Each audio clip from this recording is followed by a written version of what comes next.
We can watch these videos and tell you how horrible and how scary the flash flooding was yesterday, but we weren't there. You know, we didn't see in person, in that moment, the rush of water up close or this house floating by. Cassie Foote has been in Ruidoso since yesterday evening. And Cassie, you're hearing from people who had very little time to grab their family and try their best to get to safety.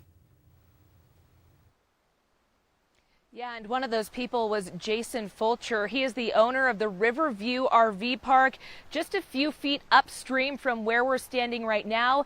And that's where he and more than a dozen others were when that wall of water came through, catching them off guard with nowhere to go.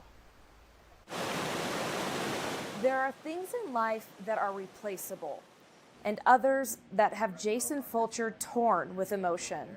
Yeah, when you're convinced your kids are going to die, I thought the whole house was going to come down. He and his wife woke up to this. They own the Riverview RV Park on Sutterth Drive. They also lived here. This is where they were when floods hit Tuesday.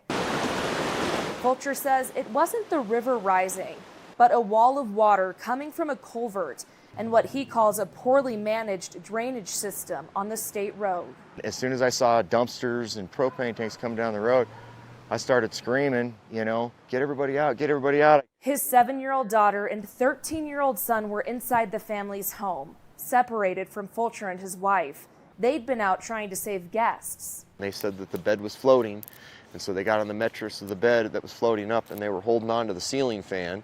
There's only, you know, maybe 2 foot before they were out of room and they would have drowned. And so they were watching the water come up.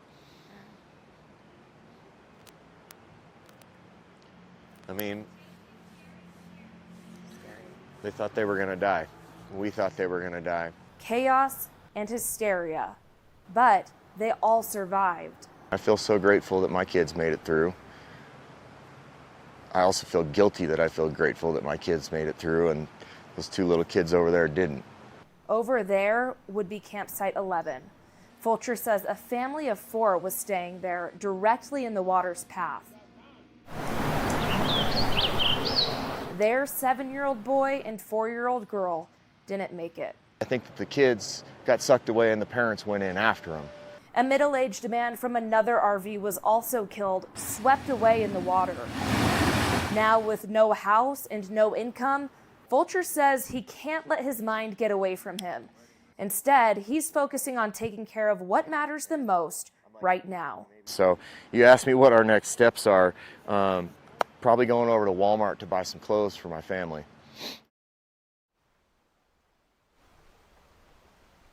Fulcher says his house actually flooded last year too, but it was able to withstand the water then. And that's kind of what he expected yesterday. But he just says he has never seen or imagined anything like that water that came barreling through with just the sheer power and force that it brought with it. Reporting live from Ruidoso, Cassie Foote,